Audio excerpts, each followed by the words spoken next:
Euzu billahi mineşşeytanirracim. Bismillahirrahmanirrahim. Elhamdülillahi rabbil alamin. Esselatu vesselamu ala seyyidina Muhammedin ve ala alihi ve ashabihi ecmaîn.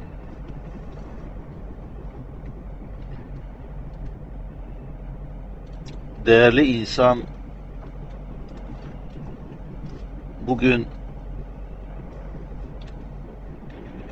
konuyu tam da insana getirmek istiyorum. Daha doğrusu bu iç içe girmiş, oldukça girift, sınırını kavrayamadığımız, derinliğine tam manasıyla varamadığımız, Allah-u Teala'nın yani kendi halakının yine bize verdiği bazı sırlardan, bazı ipuçlarından yola çıkarak onu anlamaya, sınırlarını yoklamaya çalışacağız inşallah. Hilkati yaratılışı itibarıyla insan, yani mahiyeti insan nedir denildiğinde, yani o manada insan dış kalıbı ve iç duyguları itibariyle insan bir çekirdek olması hasebiyle insan. Şimdi burada net bir şekilde hemen karşımıza çıkıveriyor. Bir çekirdek olması itibariyle fiziğinden bahsettiğimiz bir insan. Mahiyeti itibariyle dediğimizde açılmış haliyle maksud olan insan. Fucuru ve takvası kendisine ilham edilmiş, iyilikte ve kötülükte sınır tanımayan insan. Bir ucu arşta, diğer ucu esfel-i safilinde olan insan.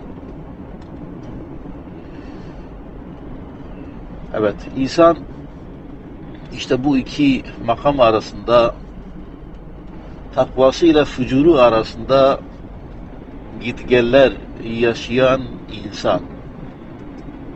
Derken uzaktaki bir varlıktan bahsetmiyoruz. Bizzat kendimizden, nefsimizden, bizim zannettiğimiz bu hayattan, sahip olduğunu düşündüğümüz bu her şeyden, vücut itibariyle, duygular itibariyle, nefis itibariyle, hayalleri itibariyle, kararlar itibariyle, tercihler itibariyle, ve hakeza yaptıklarımız itibariyle, konumumuz itibariyle, takındığımız tavırlar itibariyle, biz, ben, sen, o.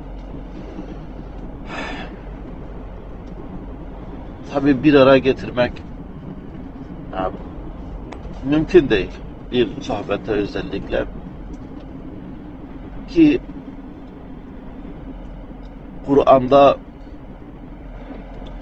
ana konu Allah-u Teala bizzat kendi zatını bize tanıtırken, dolayısıyla aynı itibarla kendisini her bir tanıtımı içerisinde, yani her bir esma-i ilahiyesini bizi tanıtırken, onun tecellisini, onun efallerini, onun iz düşümlerini anlatırken bize ismi Hakimi, ismi Rahimi, ismi Gafuru, Vedudu, Kerimi ve hakeza aktarırken, aynı oranda da bize düşen, bize yansıyan tarafını da, bizim üzerimizde, mahiyetimizde işleyen tarafını da bize biraz anlatıyor. Dolayısıyla Kur'an-ı Azimüşşan Allah-u Teala'yı zatıyla, sıfatlarıyla anlatan en detaylı ve en mükemmel kitap, ve hitap olduğu halde aynı oranda insanı da en mükemmel bir şekilde en karanlık ve en âli noktalarına kadar aydınlığa kavuşturan, sınırlar çizmeye çalışan, sınırlarını bildiren bir kitaptır. Dolayısıyla Kur'an'ın o işaret ettiği insana yönelik o sınırlarını, bu işaretlerini fark etmeden, kavramadan insanı bir bütün olarak kavramak mümkün değildir. Örneğin ehli felsefe insana yaklaşımda ya bu insan nedir? Mücerret bir akılla sorduklarında ilçak felsefelerinden bahsediyoruz ve diyorlar ki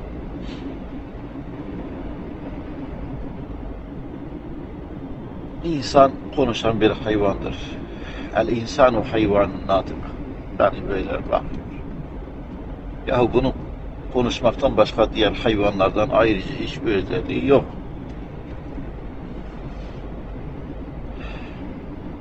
Böyle çok ciddi bir sınırlama, çok ciddi bir dar bir kalıbın içerisinde insanı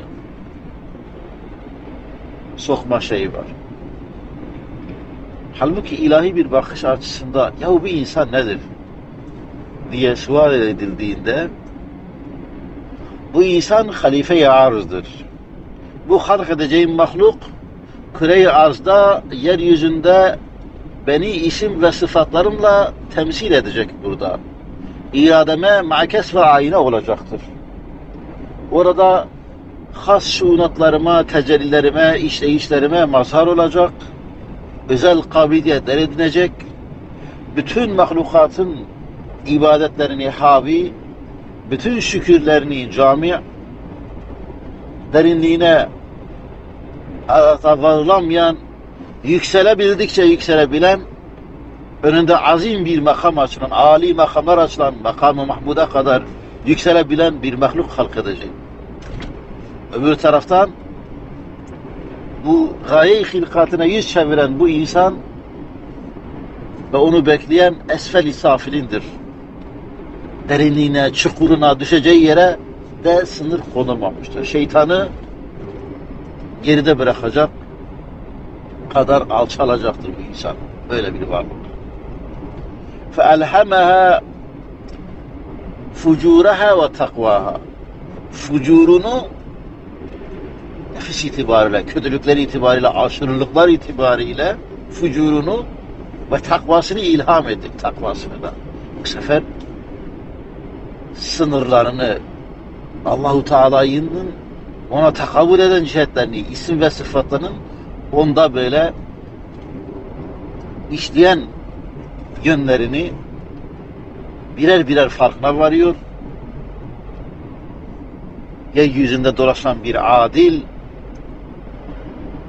rahmet saçan bir varlık, muhabbet saçan bir varlık, muavenete koşan bir varlık ve hakeza teker teker ilahi isimlere mazhar olmaya çalışıyor ve mertebe kat ediyor. Bu mertebeler sebeplerin ötesine geçiyor. Sebepleri arkada bırakıyor. Her bir sebebin arkasında müsebbibi hakiki, gerçek müsebbibin izini ve eserini takip ediyor, görüyor, müşahede ediyor, tefekkür ediyor, imana dönüştürüyor bilgileri ve yükseliyor. Böyle bir varlık. Hepimizin bildiği لَقَدْ خَلَقْنَا الْاِنْسَانَ ف۪ي اَحْسَنِ تَقْوِيمٍ Biz insanı en güzel bir kıvamda, bir kıyamda, bir ölçüde, bir dizayn hem maddi itibariyle hem manevi itibariyle böyle bir yapıda halk. Mükemmel bir yapıda, mükemmel bir hilkatta halk edildi. Hilkatın gaye sadece onun eti, kemiği, kanı ve hakeza cildi, kâmeti değildir. onu da ihtiva ediyor. Ona da en güzel hılkatı vermiştir ama ondan 1000 kere daha derinlikli, daha mükemmel olan ruhaniyetini, kalp boyutu, akıl boyutu, tefekkür boyutu böyle işçi açılan alemlerini kastediyor. Mükemmel bir varlık. Mükemmel duygularla donatılmış bir varlık. Hatta maddi cihetteki duyguların her birisi diğer hayvan taifelerine oranla külliyet gösteriyor. Misalen göz, insanın gözü kadar böyle detayı, ayrıntıyı fark eden, milyonlarca renk tonlarını fark edebilecek ikinci bir kapsamlı böyle külli bir varlık yoktur. Kulakları hakeza. Bütün yeryüzü varlıklarının adeta seslerini, ses tonlarını fark edebilecek, ayırt edebilecek bir özellikte halk edilmiş. Koku olayında hakeza. Milyonlarca adeta ayrı ayrı kokuları fark edebilecek bir özellikte. Tatlar hakeza. Dolayısıyla adeta yeryüzünde güzellik, iyilik, hayır ve kötülük adına ne varsa hepsini tadabilecek ve tartabilecek ölçüler ve ölçücükler insanın hatta cismaniyetinde Allahu Teala yerleştirmiştir. Nimetlerin rızık olarak verilen nimetlerin her türlüsünün tadına varabilmektedir. Ayırt edebilmektedir birbirinden. Dolayısıyla çok net bir şekilde bu anlamda yeryüzünde bir müfettiş-i am olduğunu, ilahi bir tabirle halife-i arz olduğunu çok net bir şekilde fark ediyoruz. İnsan böyle bir şey. Ben bir halife yaratacağım yeryüzünde ve melaikeyi hayrete düşüren bu ilahi karar işte böyle derin hakikatlere sahiptir. Öyle bir derinlik ki melaikeyi biraz sonra dize getirecek bir hakikat. وَعَلَّمَ الْآدَمَ أَسْمَاءَ كُلَّهَا Bütün isimleri diyor Adem'e öğretti. Öyle bir ilmi bir sınır, bir kavrama yeteneğini çiziyor ki artık aşılması güç. Bütün isimleri diyor Adem'e öğrettik diyor. Öyle bir kabiliyet. Siz buna ilimler deyin bu isimlere.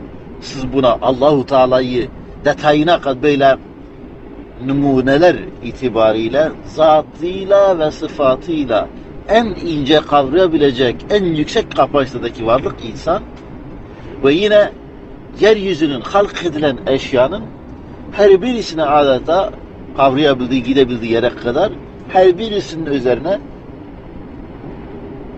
her bir kanununa hatta her bir işleyişine, her bir usul ve tarzına bir isim koyup onu zapturan altına almaya çalışan, bir ahenk ve düzen içerisinde anlamaya, bir sistem içerisinde anlamaya ve algılamaya çalışan tek varlık insandır. Külli bir varlık.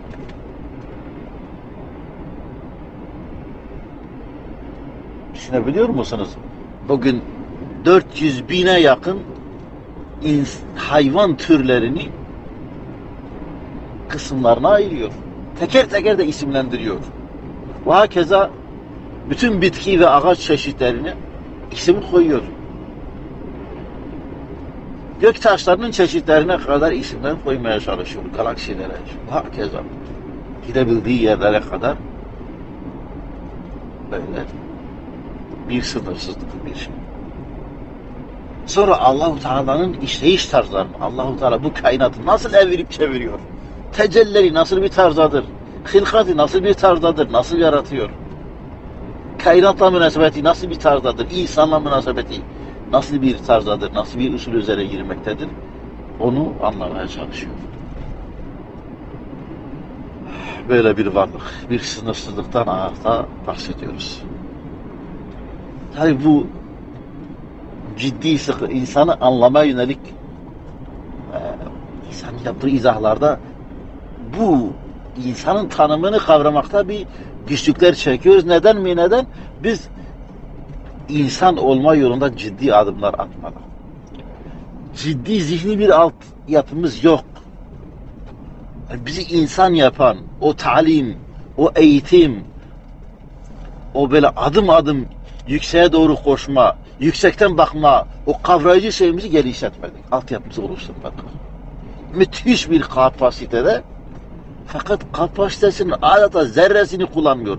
Tam manasıyla bir hayvan hayatını yaşıyor ve onunla gayet mutlu, gayet böyle amacına uğraştığını düşünen bir sefihül akl, adeta akılsız, aklını bir kenara bırakmış, aklın iktizasıyla, gereğiyle amel etmeyen bir varlıkla karşı karşıyayız çoğunluk itibariyle. %90'lara varan bir şey itibariyle.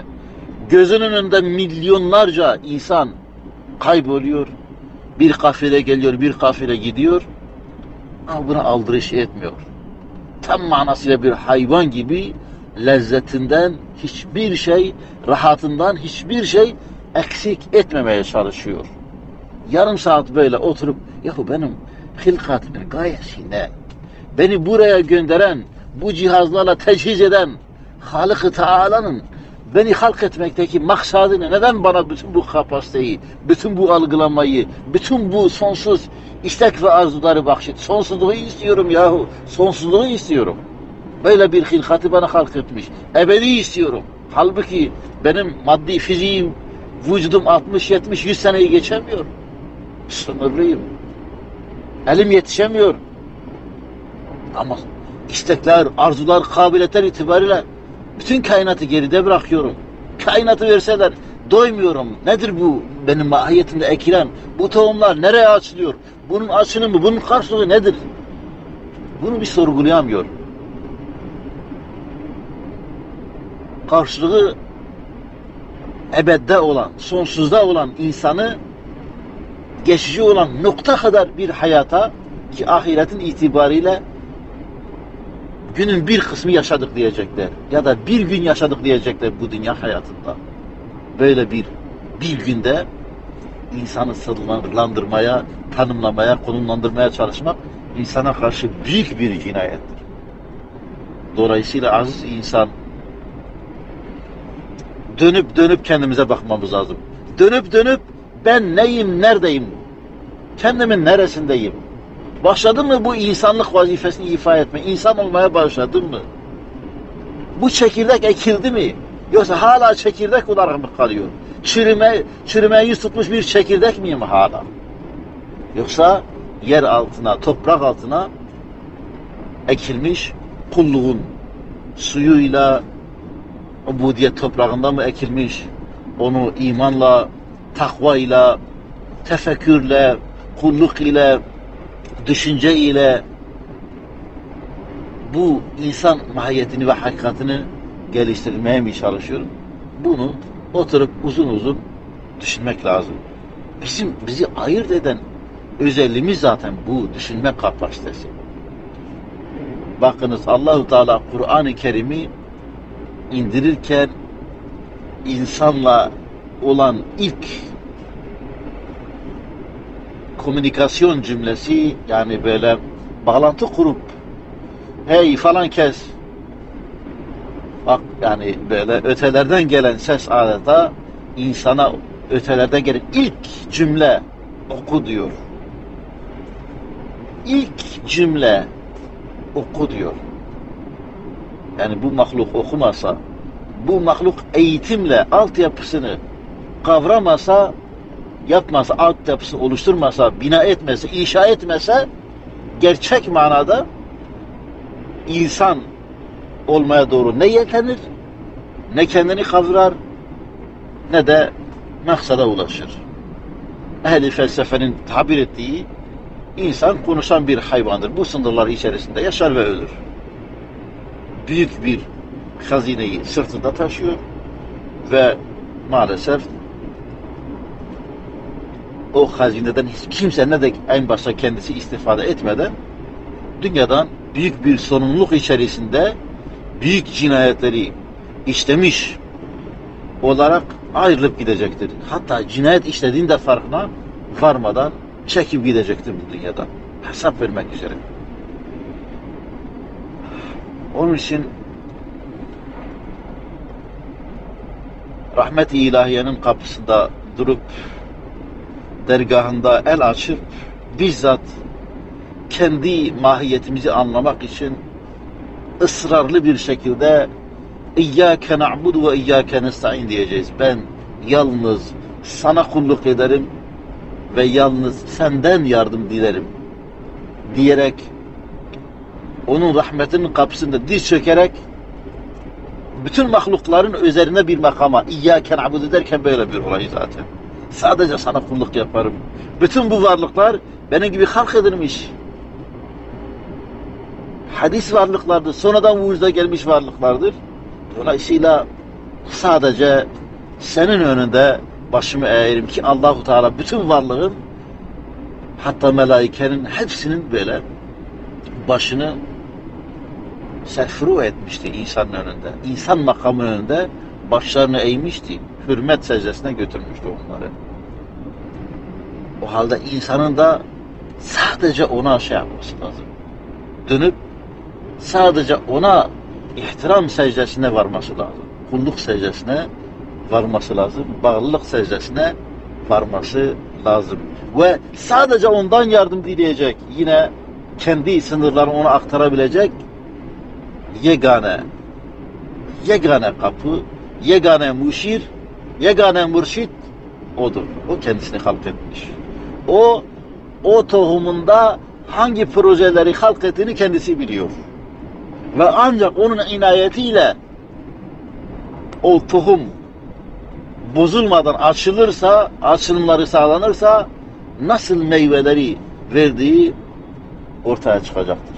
Onun rahmetinin sayesinde ve gönderdiği hidayet ile amel etmek tarzıyla ki elimizdeki mucize olan hidayet-i Kur'an'dır. Bununla amel ederek vücudumuza ekilen maddi ve manevi kabiliyetleri, tohumları inkişaf ettirebilir. Onları ortaya çıkarabilir. İnşallah Teala ahsen-i takvimde halk edildiğimizi ve o makamda kalmaya çalıştığımızı ispatlayabiliriz. Yüksek bir varlık. لَقَدْ خَلَقْنَا الْاِنْسَانَ فِي اَحْسَنِ takvim. Allah'ım bizi esfel-i safirine düşenlerden eyleme. Makamımızı bilen ve makamımızın icabıyla hareket eden o mübarek, o güzel, ahlaklı, o takvalı, o sınırını, hududunu bilen insanlardan bizleri eyle. Aczimizi ve fakrımızı birer vesile kılarak rahmet-i ilahiyeden bütün gücümüzle tam bir teslimiyet içerisinde ondan istiane ederek ondan kulluğun takatıyla yine o bize biçilen elbiseyi giymeye çalışmak, hilafet mertebesine layık olmaya çalışmak, maddi ve manevi dünya ve ahirette Allah'ın izniyle insana maksat olarak halk edilen makamata doğru yol almak, hareket etmek. Cenab-ı Allah bizleri o makamlardan düşürmesin, o yollarda elimizi bırakmasın, nefsine ki yokluktan, acizden ibarettir, fakirden ibarettir, elinde başka bir şey yok. Nefsine itimat eden bu yolda kullardan eylemesin, yine kendini halk eden, Halık'ına itimat eden ve ona sürekli bir şekilde yalvarış ve yakarış içerisinde hareket edip ona taraf kana çırpan o mübarek, o muttaki, o takvası kendisine ilham edilen ve o takva üzere amel eden kullarından eylesin inşallah Teala ve nefsimizi o dereceye getirelim ki irci'i ila rabbiki radiyeten mardiyya, böyle razı olmuş. İtminana ulaşmış. Allah da ondan razı olmuş. Kabul etmiş. Sınırlarına çekmiş. Kendisini kuşatabilecek kötülüklerden onu muhafaza etmiş. Tercih ettiği o iyilikler dolayısıyla o mübarek, o temiz, o saf kullarından arınmış. Şehvetten, kötülüklerden, aşırılıklardan arınmış. O mübarek kullarından eylesin inşallah Teala. Amin. Allahümme amin. Subhane rabbike rabbil izzeti amma yasifun ve selamun alel mursalin velhamdülillahi rabbil alemin.